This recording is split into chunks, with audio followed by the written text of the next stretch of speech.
Everybody. Good evening. No, we're not playing tricks on you. We are both live together once again on the Togetherness podcast. Welcome, everybody. Thank you so much for watching. Albany, I miss you. I miss you too, Andre. Miss doing this. Yeah, man. How's everything been? Everything's been really good. Been really busy, having fun. Good. Good. That's what life is about. If you are going to be busy, at least have fun at the same time, right? That's right. Yeah. And last week we had a great topic, great discussion. You were definitely missed. Hmm. Um, we're probably going to do a part two to it, and I'll fill you in a little bit more about that. And it was a really good discussion. It was a lot of engagement through text via Get Vocal and Facebook, but it was a really, really, really nice discussion. You would definitely miss. I think they rather see you than see me. I'll be honest with you. You just like bring this aura, this light to the Togetherness podcast. I'm like here, and they're like, "Hey, Dre, where's Albany?" And I'm like, Oh, she couldn't make it. Please stay, please stay on." Yeah, but it's nice to be back with you so that we can try our best to do what we do, and that's help couples and help marriages and help relationships that's what it's for. create the sense of togetherness. So, welcome to this Togetherness podcast with your hosts Albany and Dre.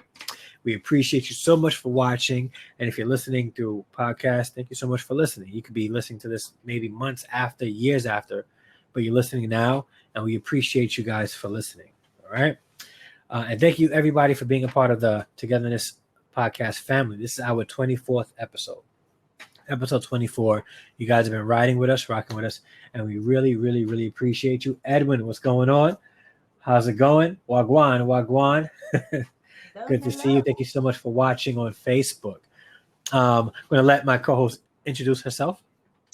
My name is Albany Riggins, relationship coach and author, and I am a woman that has been experiencing a lot of struggles, just like every other person out there. I've been through struggles with fear, struggles with trying to figure it out about relationships, and also on this journey that I was trying to determine how to make marriage work. I tried to figure out how to get the foundational pieces together to figure out what is needed and how do you resolve the issues that you have in everyday life and in relationships. And I discovered that hurting people hurt people Yeah. and that it never ends. You have to keep doing the work every day to create the relationship that you love. Yeah. You can find me on Facebook here and also on Get Vocal every Thursday. But on Facebook, you can find me at Albany Riggins and Instagram at Albany Riggins. Mhm. Yeah. And this is probably the best hour you're going to get all week. I'm just letting you guys know that now. Like, it's going to be the best hour you get. Even if you're not in a relationship, it's still going to be the best hour you're going to get all Right. week. And I'm Dre. I don't pretend to be a love guru or a marriage expert. Right? I'm a guy that failed in his marriage, got a master's in marriage and family counseling, and hopes to use that information and my skills that I learned through counseling to help couples create togetherness in their relationships and in their marriages. One of the things I've learned is that relationships is not an easy thing. And we tend to go in relationships really blinded and without guidance. And I remember in my marriage, uh, there was a lack of guidance there, lack of genuine trained guidance. And I think that if we had that, things may have been different. I'm not sure. I can't say that. But I'm not living in the past, but I am using my experience in the past to help people in my future. And that's what this podcast is about. We're looking to help you guys and engage in you guys. And Shannon says, the best hour I get is REM sleep and Devo time with Jesus. Y'all come like 40th. What? Shannon, I thought we were family and people. And you're in my hometown too? Wow. I am defended. Wait till I see you because I will be defending myself. All right. So, yeah, man, we have a decent topic today where we just want to really engage with you guys and discuss marriages and how marriages problems exist and how they come about and talk about the problems that we experience in marriages. Mhm. Not only do we want to give you guys positive things to do in your marriages, but we also want to identify those problems that we experience because sometimes there's no way we can find solutions unless we can identify the problem. Right. but it's important for us not to dwell so much on the problems because, and you can attest to this, and I'll let you follow up after this. How many couples have come to you? Because I know how many couples have come to me, just wanting to talk about the problems and the problem that the other couple, the other person in the relationship has. They're this, they're that. This is their problem. That's their problem, and then they'll say things like, "I need you to fix it." Like, how many times have you gone through that? Well, I'm gonna be totally honest with it. A lot of the problems that I've seen is that yes, it's always the other person that's that's creating the problem. But I do have those instances where people say, you know what, I just don't know if I'm what I need to do, Yeah. to make it work. Not looking at the fact that it may be the other person that really is the problem. Maybe they're in the wrong relationship. Maybe it's just something, the decision they need to make. So I've been experiencing kind of like both ways here. But it is always in most cases where that person is the person. Hmm. Yeah. And so identifying problems Mm-hmm. and finding solutions to those problems is what we're going to talk about today. Shannon's watching on Facebook also, Well, what? at the restaurant. So she's all over the place. Thank you so much for your support, Shannon. Thank you. All right. So when it comes to the problems we experience in marriages, Mm-hmm. um, how does a couple approach that initially? Let's say that they don't want to go to see anybody yet in counseling, right? And let's Mm-hmm. say it's a minor problem. Mm-hmm. How can they approach that to bring it to light in hopes to come up with a solution, even before it gets to the point where they need a counselor or a marriage coach to help them? So I think first of all, acknowledging that you realize you have a problem, but I think that you need to stand in a position of where you are currently right now and not looking back. Mm. Because wherever you are, whatever you've been through, whatever you experienced in your past, that led you to a point where you're ready to decide something has to be done. Maybe you have not made the step to talk to someone in particular, but you've decided that I see that this is a problem that we need to acknowledge, and Mm. something has to change. So I think that the way you look at it is you look back, not come from a place from where you've been, but you stand in the place from where you are today, Mm. and you look back at the decisions you made in the past. You look back at your struggles. You look back at how those things have affected you in your life up to the current point, and you make your decision from there. I Mm. think that's more of an empowered way to make a decision. Is based on not looking at hopelessness, but look at hopefulness, thinking that, you know what, I see where I was. I see what I've been through. I see the struggles that I'm experiencing. And now I'm here at the point of it's time for a decision. It's time for some changes, some adjustments to be made. And I think that when you come from that place, I think that you Mm. can make some better, valuable, quality decisions in your life. Yeah. I just want to acknowledge a couple of people in watching and listening. Anthony, for real, thank you so much for watching. We have Marisol, Steph, Shannon, and guest 2573 and Get Vocal. And on Facebook, there's a lot of people watching on Facebook coming in and out. My cousin Andrea, how you doing? Ophelia, uh, uh, Jemima, Dominique, Shanita, Lenore, Vanessa, uh, Shannon, of course, Edwin, Liza, how you been? How's everything going? Irene Turner. Thank you everybody for watching on Facebook, on Get Vocal. Those that are watching on YouTube, you guys are really appreciated. And just to if I could add to that, I think some of the things that make it problematic in a marriage Mm-hmm. is the change thing. You mentioned change. Mm-hmm. Some people change is very difficult, and even if they're in a situation that is toxic, unhealthy, it's Right. not good for them or their spouse, they're so afraid of change that they won't come out of it because they're so accustomed to the toxicity of that relationship. And that's something that I wanted to speak on about the change, because change doesn't happen. Change can be fearful, right? But change doesn't happen until we do something, and something Mm. has to change within us. And the way that we change is that we have to change the way we to change the heart, And then we also have to change the mindset, because the fears are going to come. They're going to be there regardless.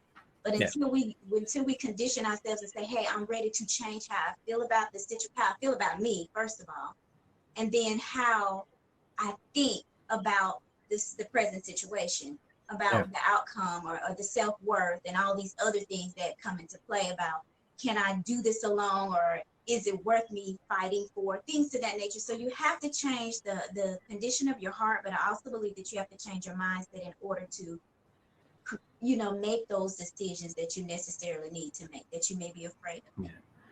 When it comes to fear, right? Mm-hmm. And even in relationship, but this is about life in general. Right. When it comes to fear produces 3 more F's. Mm-hmm. And that's either fight, flight, or freeze. Right? Fight, flight, or freeze. Flight, or freeze. So here's how it looks in a marriage that's experiencing problems. Okay, when there's a problem and they're afraid, right? They don't know what to do. They're just afraid. Sometimes people will freeze. They won't do anything. They won't go anywhere. They'll stay in that situation because they're used to it. They're accustomed to this fear, and they don't want to do anything else outside of it, right? Or it's like, how many of us, and I hope I'm not the only one, because I'm about to embarrass myself if I am. You see a dog that looks rabid running down the street, coming right in your direction. I'm the type that's going to stand right there perfectly still. I'm not moving. I'm staying. I'm not running, because most dogs can outrun human beings. All right. And I'm not about to fight a pit bull, because I like my limbs. I'm not doing it. So I will freeze until the dog sees that I'm not I'll freeze. Right. That's how I am. But some people do that in relationships also. Then there's the flight. Things get tough. They get afraid. They leave the relationship right away. Right. That happens also. And then there's those that want to fight for their relationship. Right. When they have fear, they attack that fear head on. And there's some people that are like that also. In a sense, I'm like that. Let's say if I go on a roller coaster. Do you like roller coasters, Albany? Oh no, I'm kind of afraid of. Okay. See, that fear from a past experience got me. Yeah. See, now that's I like roller relationships, right? Yeah, I love going on roller coasters. Love roller coasters. I don't like the spinny ones, like the ones that make you dizzy and make you. It's not scary to me. That's just not fun. I don't like feeling dizzy. But I do like the thrill rides that go up and down and twist and upside down, right? And I'm the type that if I see it, let's say I'm on a roller coaster and it's going up, right? And I know every time I get afraid, that first drop is extremely scary, right? I'm also the type that has to see it coming. Like I have to keep my eyes open, despite how afraid I am, to see it go down. See it go down. Another true story, right? I was in Atlanta a couple of years ago, and my godbrother was driving me back to the airport. There was a blackout. It was during the day, but all the street lights were out. The traffic was stalled. And when you get into in that situation, and I'm not sure how it is in Alabama, but if you had a traffic stop, right, a light, and all the lights are off, it becomes an automatic stop sign. Right. Unless there's a yellow flashing light. It's an automatic all-way stop sign. So you're supposed to stop, assess, and then go. Right. So my godbrother, and it was a busy intersection in Atlanta. My godbrother did that. He stopped. He crept. The car on this side stopped, but as he was going, the car that was coming in this direction did not stop. Right? He panicked. The car hit me on my side, but I had to watch it happen. Right. Right. Like I looked, and at that particular moment, like I wasn't afraid anymore. It was going to happen. Like we're getting hit. Now, yeah, I was aware, and I was looking at it, and at the same time, I was thinking about what I can do to help make it safe for everybody else. Right. Right. So it's like I had a heightened, awareness of everything. He hit us, and right after it was done, after we were like okay, I started laughing. I was like, "Yo, we're alive!" Like, yeah. My godbrother was panicked. It was kind of funny that way. But then some of us look at situations like that and we face it head on. We're not afraid to fight for our marriage. We're not afraid to fight for our relationships. We'll hit it head on. And we got to look at fear, because fear is a major problem in relationships. But I think it's good. I think that when you love something, you truly should fight for what you love. Yeah. However, you find out that there's problems, and you got to determine if those problems are good enough, or I mean, well, Yeah. not good enough. Is the relationship good enough? Is it quality? Is it good enough for you? Is it something that you need? Is it adding value to you? Is it lifting you, or is it hurting you? Is it diminishing who you are? So it depends on that. But Yep. for me, I can say that when I first got married, got in a relationship, I didn't know nothing about all these things about the values and all these things. So Mhm. we got into these relationships and really not looking at the foundational pieces, discovering, okay, what does this relationship really need? What do I truly Yeah. need? And what is love? What does it really look like? And so when Yeah. you go on, fast forward years later, you're in these relationships, and then you start experiencing troubles in your relationships, and you start saying, hey, is this relationship really worth fighting for? you know for me, I believe in fighting for relationships. I believe in, Yeah. if you love something, you fight for it. But then Yeah. at the same time, I think that there's a defining moment where we have to look at the reality of where we are in these relationships. What are these relationships doing to us, and what must Yeah. we do to change the situation that is Mhm. causing upon us? So I Yeah. think that that's where a lot of people are standing. They probably have either entered into a relationship without a great solid foundation, or Mhm. they kind of like unknowingly not educating themselves to understand that this is truly something that they don't want, but they accepting they're being more, Yeah. because maybe you got pregnant, maybe you That's you know that froze. Like you yeah, froze. you That's that froze like, situation where you hey, froze. I'm Yeah. pregnant. What else am I gonna do? I'm just gonna Sit accept right it. here. Some and I think that happens more with the younger generation. But some people are older and they do it, and we really need to think about these decisions that we're making, about just because we are impregnated, just because we're in a financial crutch, things of that nature. We don't need to be accepting to the conditions that people want to put upon us Yeah. if they're not healthy. Yeah. Yeah. And yeah, you're right. And I think that sometimes it's a like the goal is to try to help couples stay together and Okay. create togetherness in their relationships. But I think you're right. Sometimes there's situations that it's needed for maybe the couple to just take some time apart Mm-hmm. because of that reason. And sometimes the couple just are afraid to do that. Right. They're afraid to say, you know what, there's something that needs to change here. Even before they get to the place where they're married, um, it's hard for people to do. You get so used to something, Mm-hmm. and you get so used to being around somebody that life without them just doesn't seem like it's possible. Right. And this is even before marriage. Like, how many people Mm-hmm. out there that are just in the dating stages A lot of people. and they feel like they can't see anything beyond the person that they're dating at this particular moment. Mhm. Because Um, they are so infatuated with the present moment. yeah, I think like in people that have passed, they took the step to say, okay, I'm gonna go ahead and marry this person. I'm gonna marry, but they haven't really discovered who this person is that they're going to, be in marriage with, or they've been dating for a long time since they were kids, yeah, and they just feel like, hey, this is love. And they do this thing, and then they get in and they oh, see all of these particles that just start falling apart, right? The mm, relationship begins to diminish. The foundation begins to be, kind of just is not as solid. It's not solid. So one of the things that it creates, the barriers that people put up. They mm, don't have the connection. They don't have the trust. The love begins to just just wither away. um, yeah, the communication is not there. So a lot of times when we do that, we seem to just be content. Some people continue to be content with it for a period of mm, time, and then they're at this place. They come to this realization that I'm just not happy. Something needs to yeah, change. And what do they do? What do you think that they do at that moment where you've been in it for a while and now you realize, hey, I'm just not okay with this anymore? mm, How do we fix those kind of problems where you have been in relationships for years, way beyond marriage, and then you get married, and then you're you realize it's a lot of things that we didn't work through before we got married, Mhm. and now we're in this, Yeah. and I'm trying to figure out, hey, how can I change this? Yeah. Yeah. That's right. I just want to read some comments real quick. Steph says, I've been frozen before due to pregnancy and isolation from family. Mm-hmm. Marisol says, it becomes hard to see yourself without them. Mm-hmm. And then Shannon says, I can't see myself without tacos. Without talking. Okay. Is tacos her relationship? Is she in a relationship with tacos?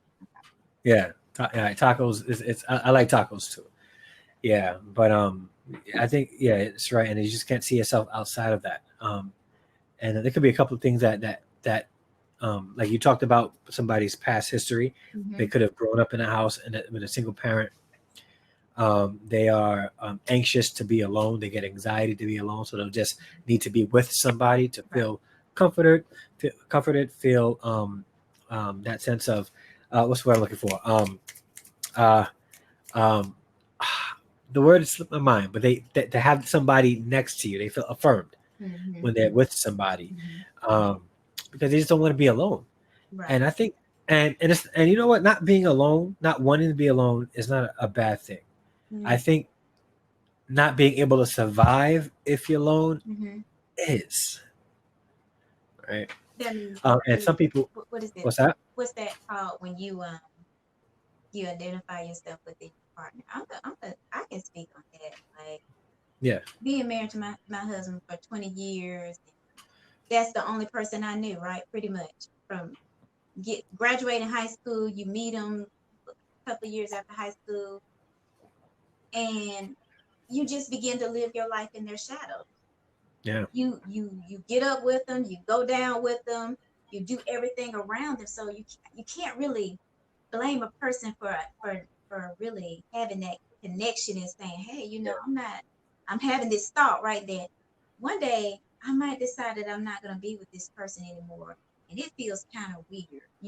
It really feels kind of weird that I'm going to do this by myself. And can I really do this? Because leaving home from parents' house to living with somebody that you've been with for 20 years, pretty yeah, doggone difficult to say that I'm gonna be able to wake up by myself or sleep in the yeah, home by myself because guess what? I'm scared. I'm not used to being at home by myself. yeah. It's So I hard. mean, people just have these little crutches. They're just crutches, right? Because you Hmm. have conditioned yourself to get used to living like that, but you're not really understanding that you have to be your own person. Yeah, So when things like that happen, you can stand on your own 2 feet. yeah, yeah, and that goes with identity, not being able to find who you are, Who you and are, even the identity in Christ before you get into a relationship. right? Angela, what's going on? Angie, how you doing? Hello. Couple of comments. Uh, Marisol says, not being happy, being alone, and living for each day is bad. You got to Mhm. be able to choose to be happy regardless, right? Right, I right. agree. Um, Steph said, I slept holding a pillow for months after a breakup with a boyfriend. It's just a condition. It's just something that you just get used to when you've Yeah. been there, and there's nothing wrong with it. It's just the fact that you got to break through it. Hmm. Yeah, Happiness is an inside job, Shannon said. very true. Yeah. Edwin on Facebook says, loyalty is in the mind and they're creating excuses for the other person's negative actions. All this at the expense of inner peace and sanity. Mm-hmm. Self-preservation is key, and you'll know that somebody really cares about you because they want to help you preserve yourself. Right. Mm-hmm. They love who you are and they love your identity, and you don't want to. You just want to be careful being with somebody and want to mold you into who they want you to What they be, want you to be. because then they really don't love you for who you are, and you won't be happy in a relationship because now you're who they tell you are, and you won't be able to survive without that. Let's talk about the control because you have a lot of control in relationships. And that happens both ways. Both ways. Oh, Ways, okay. yeah, We know. it does. You Oh, but said before we do that. that, You so said we're gonna talk about control. But I wanted to right. add to Steph, right? When my ex-wife left, right? Mm-hmm. Because actually, the only time I've ever lived on my own, and I didn't even live on my own, Mm-hmm. was when I had a roommate in college, Okay. right? Because I went from home, my parents' house, to college, got married, and was living with my ex-wife for 10 years before she left, Mm-hmm. and then it was just me, and it's a lonely feeling. Right. because even my identity was in me being a father and a husband and a pastor. Mm-hmm. You overnight, almost, I was no longer a husband. I Right. was still a father, but I was no longer a pastor. So all these things were coming. I think was like sort of being ripped from me. I still had my kids with help, which helped me maintain some sense of security. Mm-hmm.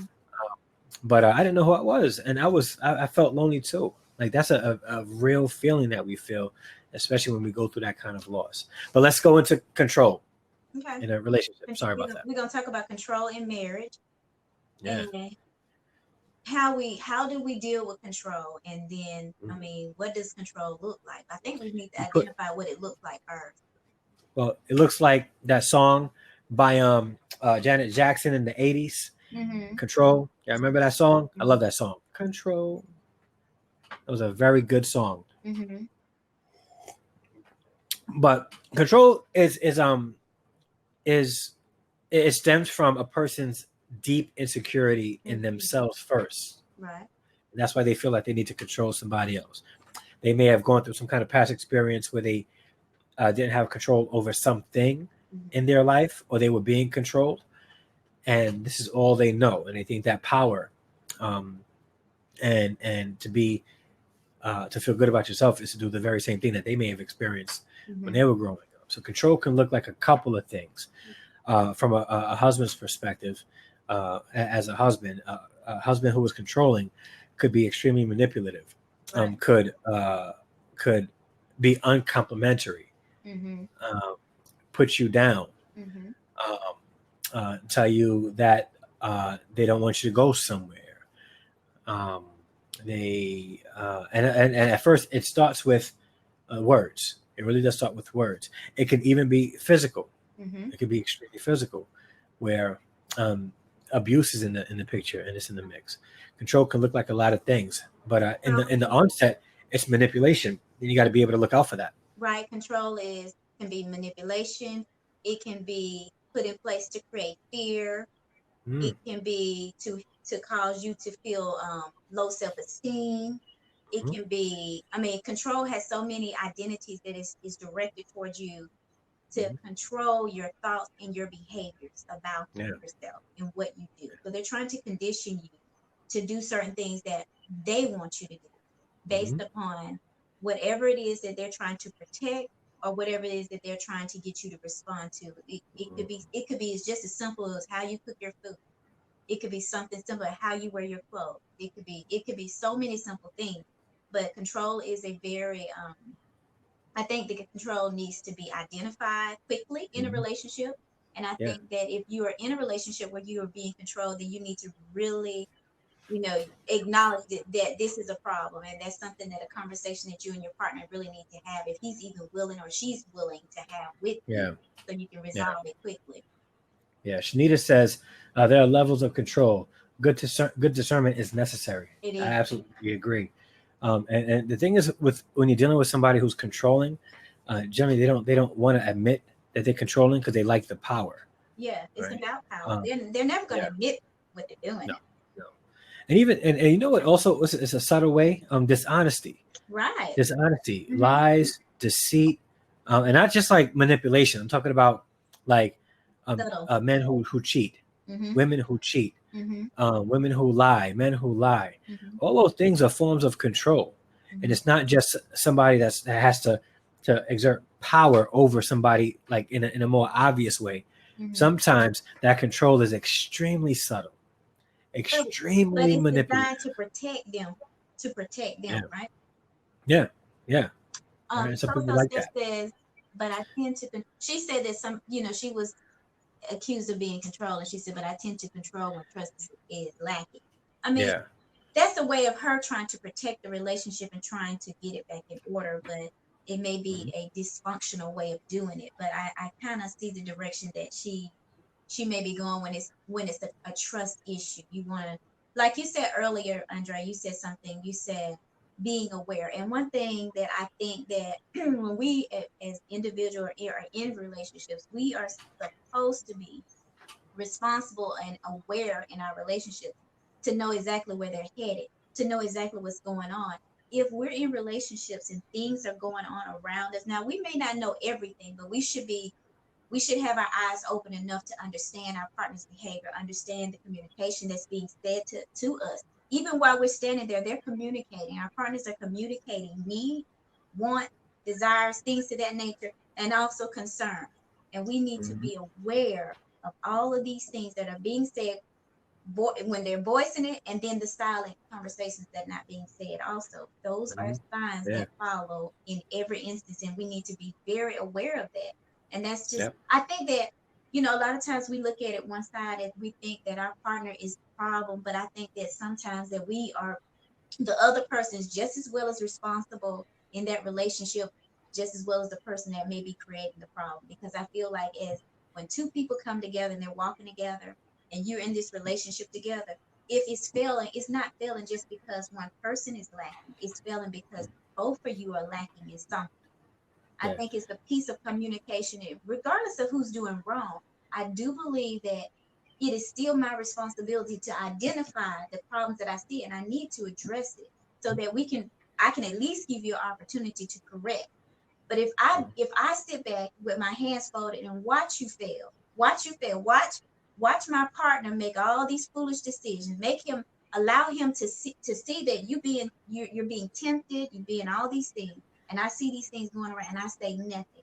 I should be just as accountable in this relationship as he. Now I can't decide what decision you make, but I only can decide on the things that I do know. I think it is my responsibility to speak on those things that I know and to protect the relationship as much as possible. I think that we should both be protection. If we know that our partners are weak in certain areas, I think that we should stand up and support. So if we're lacking in our support, then guess what? If it falls, then we have to say, you know what? I let that creep under I Yeah. let it slip. I Yeah. think it's just so many things that we do have to be responsible for, but I don't think that we need to hold ourselves accountable for the decisions that our partners make. But I think we Yeah. should make ourselves responsible for being accountable to our relationship. Yeah. And I think it reminds me of what Edwin was saying on Facebook. We talked about self preservation. Mm-hmm. People go in marriage and they at first they have this sense of togetherness, but then when things start going south, it's no longer about like self preservation through togetherness. It's like, listen, self preservation, like it's about me now, Mm-hmm. and they go into a negative way to Mm-hmm. self preserve themselves, and it's not healthy for them Mm-hmm. or the relationship. But I also wanted to read some comments. On Facebook. Edwin also says, I've always been the type that hates being told what to do. Mm-hmm. I'll make it, me too, bro. Me too. I'll make your life a living hell if you try to manipulate me. I'm very rebellious, stubborn, and normally challenge them. It's pure narcissism, and I detest people like that. Zero Narcissism. tolerance, and I will shut that down.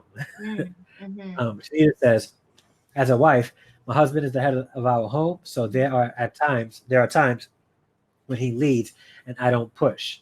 There are times when he thinks about my safety and I'm just thinking it's not that big of a deal. Right. In order for a man to protect his wife and children, there will be times when he is in control. And Right. if he is just controlling without logic and consideration for your feelings, Right. then that's a cause of concern. That's Narcissism is real, but those characteristics are very easy to see when you know what you're looking for. exactly. Shannon says, word, there is a difference between leading out of love and doing so with the method of controlling and being manipulative. Mm-hmm. It's indicative with what the motive looks like. And then Edwin responds with, I have an immediate relative who's narcissistic. I Mm-hmm. don't deal with that person at all. I can count a number of times I spoke to her with one hand within the last 16 years. Either I have to love her at a distance or totally leave her alone. Yeah. Well, narcissism is real, but it's also a whole nother. Whew, it's a whole nother thing, and it's Yeah. the monster, right? Yeah. Yep. It's an issue, but then it's. I almost think that it can be borderline mental health, because the narcissist. No, What do you think, Dre? no, it is. Narcissism is a mental health issue. It Okay, really is. because I'm Because like this. You cannot convince a narcissist that pretty much you can't convince them of anything. They are not doing yeah, wrong, and they're not going to break. yeah, Yeah. So what it is it's a person who has reached a point where the world really does in their mind revolve around around it. them. The community that they're in Mm-hmm. is about them. They're in the center of it all. Right. And that's a human trait that's a human behavior. Mm-hmm. That's not a natural behavior. Right. Because and if your mind is telling you that everything that happens must happen because of you, or you're the result of everything that good that happens, or you're God's gift to whoever it is that's around you, including your wife, that's a mental health issue. People who are narcissistic lack a couple of human traits that Mm-hmm. make people human: Mm-hmm. sympathy, empathy. Those are huge traits that narcissistic people have. When you're Right. married to somebody who's a narcissist, they can smack you right in the face and not feel bad. Did I feel bad about it? Not feel bad at all. They lack that empathy and that sympathy for a person, right? So let's just say if you're with someone that's a narcissist, okay? You're in a marriage and you're married Yeah. to a narcissist. What's the ideal thing you should do? What do you think? Oh, deep. Oh, you hit me with that, Albany. Wow. I mean, I'm serious. Wow. There are a All lot of right. people. Well, it's so if you're in a toxic relationship with somebody who's a narcissist, right? And there are certain things that's happening in a relationship that's not healthy for you. Mm-hmm. And definitely not, even if it's not healthy for you, it's not healthy for your marriage. Exactly. You got to take some time to leave the situation, because it's hard for a narcissist to come to the realization that they're a narcissist. Mm-hmm. Like, the hard truth is this: some people who are narcissists need things taken away Mm-hmm. for them to see that it was them that caused the loss that they have in their life, right? Mm-hmm. And I wouldn't immediately say you need to leave the person who's a narcissist, because I don't ascribe to the thinking that nobody could ever change. I think people can change. I do too. I believe people can change. Yeah, I do believe people can change, but sometimes, be specifically with somebody who is battling narcissistic like behaviors. Right. If you tell them that you're going to leave, Mm. right, and you don't leave, Mm-hmm. that empowers them. It does. If you tell them I need space, they're going to try to control you and tell you you don't need space, you want to stay here, and it's going to only empower them. You got to really confront a narcissist with a firm foot and a strong hand and say, we're going to counseling. I'm not living here while we go through counseling. I'm going to go stay with my mother, Mm-hmm. or somebody that's in support of the relationship. So, Don't go staying with your girlfriends who party every other night. right. No, that's a bad situation. No, you don't want to do that. I have a What you want to question. do, yeah. So basically, what you're saying, if you're married to a narcissist and you know that there's a change that needs to happen, you have to put a firm foot down. So basically, Yeah. you need to be at a place in your life where you're ready to make some empowered decisions. Not Yes. meaning you just talking and spinning your wheels. You got to be ready to make these steps. And it's Yeah. necessary because you cannot win playing a game with a narcissist. You got to be ready to make these decisions. Yeah. Yeah. So Yeah. Steph, And- you said something about 99% of narcissists will never seek help. And if you leave, be prepared to go no contact because a true diagnosed narcissist will make your life a living hell. Mhm. And that's why I say you can't win with a narcissist. A true narcissist, some people may think that you're with a narcissist, but I think there are so many different levels to a narcissist. But a Yeah. true narcissist, it runs deep. Mhm. Yeah. Yeah. Runs But very again, like I say, that's why you got to address that with a firm foot. You can't be. I like Yeah, go what Steph says. There's a big difference from narcissist traits and narcissist personality disorder. Personality disorder. Yeah. Mm-hmm. But again, um, I come from the school of thought that I think everybody has the potential for change. Right. So I'm not gonna. Will I tell you to be in that situation and live in it? Absolutely not. If you really love this person and you see goodness in them and the ability for some kind of change, you got to believe that God's grace that helped you Mm-hmm. could also help them. All right. God's grace is amazing, and God's power to change is more amazing than what we can comprehend. And you Okay. got to see the truth. You got to see. Yeah. But he's got to be willing, or she's got to be willing, because women are narcissists too. Right. to for that change to happen. Now, what I'm saying is, when you leave, right, and you leave the situation, and you want to work on your marriage, you got to step out and do that. You can't when you're with a narcissist, Right. and they, especially if they don't want to go and seek help, because most narcissists won't seek help. You got to put things for them. You got to set things up so that they can actually see, I'm about to lose my spouse because of this. Maybe it's time for me to make those changes. So you being a person that's the one that's saying, hey, it's time for a change. We need to do something. The narcissist Yeah. spouse, whether it's the male or the female, they're standing back saying, "There's nothing wrong with me. You need to go get some help." So Mm-hmm. you being who you are in the relationship, you can go forward and get counseling, and Mm-hmm. that doesn't mean that that person is going to come along, but they may not. Yeah. They may not come along.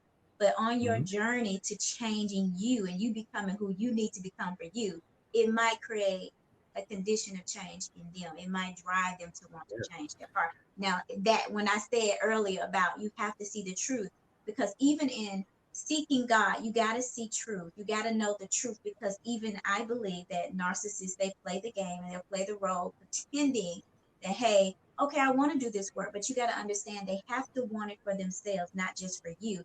If they want it, if they're doing it just for you, it's not going to last. But if they do it for themselves and a truly heartfelt condition that they're saying, hey, I really want to change, then you'll know that they're really, this is the truth of who they really are. They're ready for that change for themselves.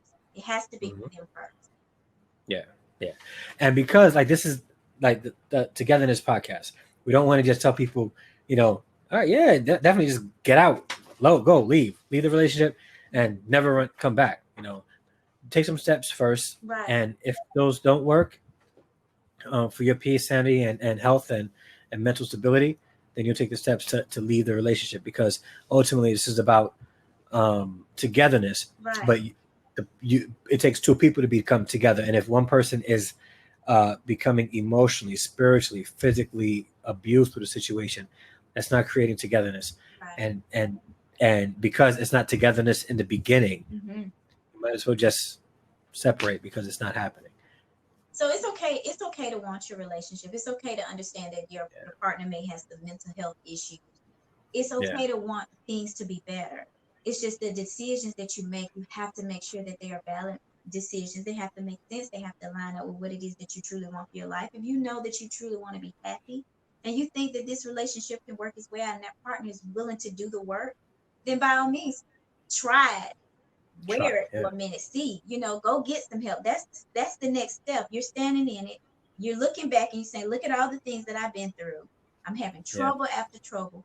I'm ready to make a valid decision today to say, what's the next step? So the first step is to try to see if you can work it out by getting some help, getting some support. Then the next Yeah. decision is go ahead and make the step to do it.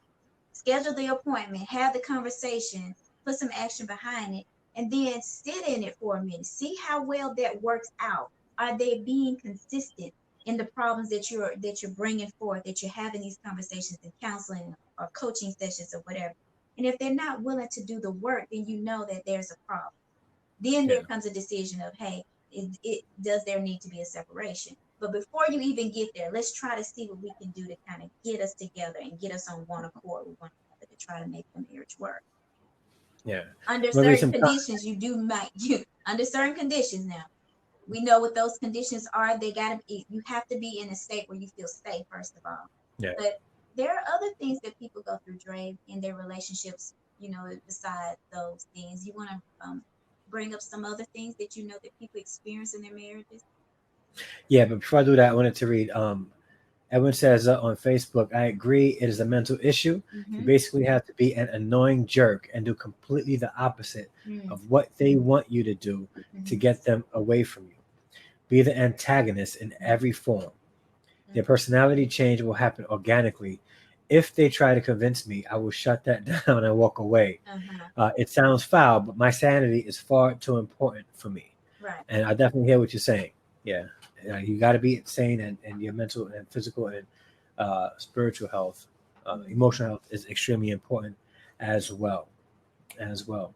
Um, Other problems that couples experience in marriage is the levels of trust Mm-hmm. that could be broken, or people go into marriages with already broken trust, hoping that their spouse can fix that trust, Mm-hmm.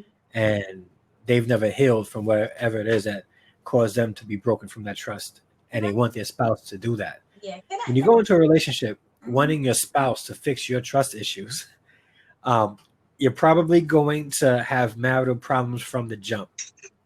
You're gonna be a It's sad not person. your spouse's, your boyfriend, your girlfriend's Mhm. responsibility to restore trust inside of you. Mhm.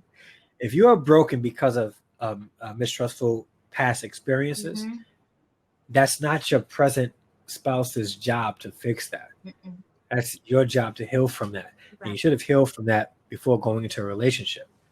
And sometimes we get married to amazing people, Mhm. and we bring our past experiences into it, and we don't trust.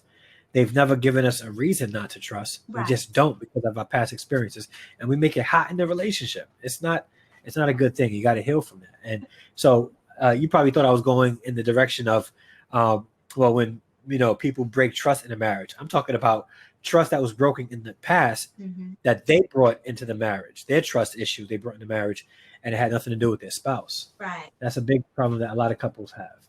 Well, let me just say this. I think that when we talk about trust, I mean trust is what it is. Okay. We have trust that's been broken in the marriage while you're married, before the marriage and after the marriage, right? You Mhm. get it both all three ways. But Yeah. because you find out after the relationship is broken, you find out so many other things that you didn't know in the relationship from the beginning. Yeah. So you feel like, wow, I was a fool. Then while you're in it, you see things and you realize that your partner has been, not been as trustworthy. Then before you get in Yeah. a relationship, you didn't have previous relationship that you found out that, hey, this person wasn't honest with me. So you have all these issues going on. And so when Andre opened this conversation up about trust, he was like, if you're waiting on your partner to give to restore trust in you, then you're gonna be waiting for a long time. You're gonna be messed up. Hmm. But I come from a place of looking at trust in the relationship that you're in currently right now. If you have a trust issue, I went through this myself. Every day I used to, like, my husband had did something that really hurt me, and I was struggling. I think I struggled with 2 weeks. I struggle with this thing every day. When he docked the door, I was like, wonder what he's doing today. Who is he talking to? It was like all these things. And so I started asking myself, is this the way I want to live my life every day that he leave outside the house? Do I want to question, what did you do? Who did you talk to? Da da da da this. All these questions is just going through my mind. So I said, no, I don't want to live this life this way. So what Yeah. I did, I decided today, I'm giving you your trust back. I'm leaving it alone. I'm laying it aside, and I give myself the right. So I gave myself this word, this quote. From this day, I give up my right to not trust, and instead Mm. I choose to trust and let go of everything that has hindered me from trusting. And from that That's day, every single time that trust, those thoughts came up, I repeated that to myself, to the point where I was able to let go of that feeling. Because when you have a problem with trusting someone, it's not a good feeling. It's a very uneasy feeling. So I Mhm. I said, I'm in it right now. We didn't went through the struggle. We didn't went through this. So I got to figure out how, if I'm going to be here, I got to get past this because I can't live myself under these conditions every day. So I Yeah. had to decide, what was I going to do? And how was I going to heal myself from this? But then at the same time, holding him accountable to say, hey, I'm giving you this back. This is the gift of trust. I'm Hmm. giving you this trust back, but there are certain conditions, there's responsibility, there's actions, there's things that you got to do to make me Yeah. understand that you're trustworthy, Yeah. right? Yeah. So share with us, when people have these issues of trust in their relationship, how do they take the next step to get past the trust? Mhm. Well, I think the example you gave before by giving that trust is probably one of the first steps that couples can go through Mm-hmm. by giving that trust. And second, try not to let that bring you out of character. Right. Um, sometimes, a lot of times, people who don't trust, become extremely ugly people, Mm-hmm. like ugly people, right? Right. Like it'll look like this, right? I didn't do anything to my wife to make her not trust me, Right. right? Something from her past or something, right? Mm-hmm. And we're walking, and I hold the door for a young lady, and it could look like, did you just hold the door for her? What, you like her or something? Or what? Like you think she's cute Yes. because you hold the what? Really? You hold now we're doing it. Oh, Now we're holding doors for girls now. so What? Like it'll look like that. It'll bring the ugliness out of you yes, it because will. try not to let that bring you out of character. Like Right. you can go through the trust, but you got to be able to speak it out. Say, listen, Mm-hmm. babe, I've gone through some things, and or babe, you've done some things that made me question, and I want to be honest with you, and please don't take it like personal or be offended by it, or don't get defensive. I just need you to listen to me now because I really need my partner to help me through this. Mm-hmm. Will you do that for me? And be open and honest about that conversation. And then even after that conversation, you say, I don't want to feel like this. I don't want it to be this type of person Exactly. that don't trust. So you have What's to that? acknowledge it within yourself. To say, hey, I got Absolutely. this issue, and I Yeah. need to identify this with my partner to say, hey, Yeah. these are some things that I'm weak in. I feel like even though even though you had, I see what social stuff said. Yeah. That But sounds this so is her nice every and week though. rational. This is Really? every week. So every week. She's like, it's good in theory, Right, but right. It's a theory, but in reality, it don't work out that way all the time. yeah. Yeah. But really and truly, we have to be able to admit how we truly feel to our partners. And that's part of being emotionally available in our relationships. A lot of people shut down when they have these feelings that, hey, if I just don't trust you, I just don't trust you, but we need to talk about it. I don't need to be silent about it because all it Yeah. is that you're going to get a ball of junk wrapped up Mhm. in your heart, and you will not be able to express yourself. Neither will you be able to move forward in your Yeah. relationship. She said, oh, so Steph said she's emotionally unavailable. So Yeah. how's So I would like to know how is that working out for so Steph? yeah. And either you can come in the seat real quick or you can type it up. But Right. while you do that, Shanita says, That is what helped not. me with what's that? She said it's not working out for her. I believe it. Yeah. Shanita says, what helped me with trust was I learned to trust myself. Right. So now I move without fear. And then Edwin said, to you, I commend you for that, Albany. I guess you were sharing a story. Right. And he said, I don't understand people who think like that. But yeah, I see that sometimes. Mm-hmm. Mm-hmm. Yeah. But Well, it's not working out for her. That's what she's saying, right? right. So look, like I'm looking at the time, Andre. We got like Yeah, I know we 2 got to wrap minutes. up. And I wanted to say, if so Steph want to talk, if she wants to, you think we could open it up for a few minutes? Yeah, she wants to come in. She's probably not going to come in. You coming in? You can jump in if you want to. She said, "No, I'm not." No, she's not. Okay, but you know what, so Steph, I appreciate you for being honest because honesty is really good to acknowledge the fact that Yeah. you're unavailable emotionally. But I would like to say to that is that you got to open up, and I know that because I've been there before too. I was Yeah. that I'm a lot more open than I ever have been before, but I wasn't as open before. In my marriage, early on in my marriage, when I got married, I it was a lot of stuff that I struggled with, and the things that I was struggling with in my relationship with my partner also. I felt like, oh bless you. I felt like I couldn't share how I truly felt because I felt like it would be an issue. She said, I am an open book, but I'm not, if that makes sense. Certain things you allow people to see and certain She's a things you Kindle. don't. That's what she is. She's a Kindle. Like you Yeah. gotta actually go there and Yeah. click on She's open, but you got to open up the app to yes. actually open up the book. And Right. I get it, Steph. Yeah. Mm-hmm. Shannon says, I'm the extreme, too emotionally available. We get along great. And oh, that's good. Yeah. She's a Kindle on 3%. That's what Shannon said. So you know what? Okay. But I Oh, just think that if the more you're open and with your feelings with your partner, I think it helps the relationship a lot more. Because yeah. they really see you for who you are and really understand what you need when you're allowing yourself to be open. So that's something that we all should work on. Yeah. I want to read this comment. Shanita says, I think most people have a fear when it comes to trust. Oftentimes people show us their true colors, but we try to repaint them. I always say, look at the character of a person versus their personality. And then Edwin says, transparency goes a long way. I have to salute y'all for that. Thanks, bro. Appreciate it. All right. It is now 8:56. I hate to do it, but we have to close out, guys. It's time for us to go. But there's good news. We'll be back with you guys next Thursday at 8 p.m. All right. So we want to thank everybody for joining us. Steph, Anthony, Marisol, Shannon, Taylor, how you doing, bro? And Edwin, Shanita, Miss McKenna, Danielle, who just joined us. Andre McNair, how you doing, bro? I got to meet you up one night for laundry. Me and Andre McNair, we meet up at night to do laundry at like 4 o'clock, 3 o'clock in the morning. Everybody that was watching on Facebook, those that are watching on Facebook on Albany's page and Get Vocal on YouTube, those who are listening after the fact on the podcast formats, we appreciate you guys. This is episode 24. You guys have been riding with us, and you don't know how much this means to us because we really want to be a help to you guys. And one of the ways that you can help us is by sharing this out to as many people as you can. Help our Two-Getherness podcast family grow.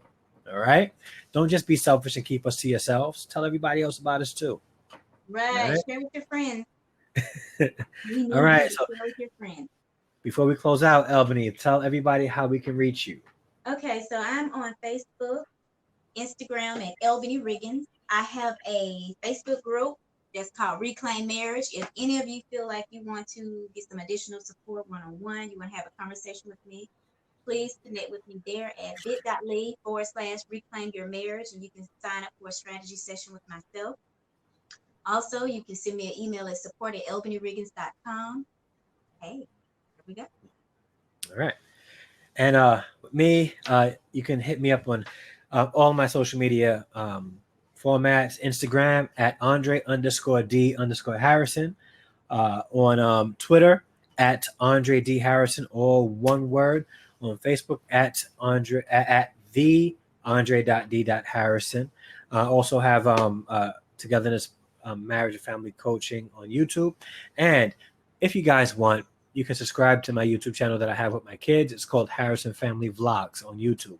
So if you go to youtube.com/reality-dad-TV, you can access that there, or you can just search Harrison Family Vlogs. Actually, it's better if you search it, because if you search it, YouTube algorithms will pick it up and say, hey, somebody's searching. Let me put Harrison Family Vlogs on a couple of people's home pages, and then it spreads that way too. So if you want to search it, that'll help us out too.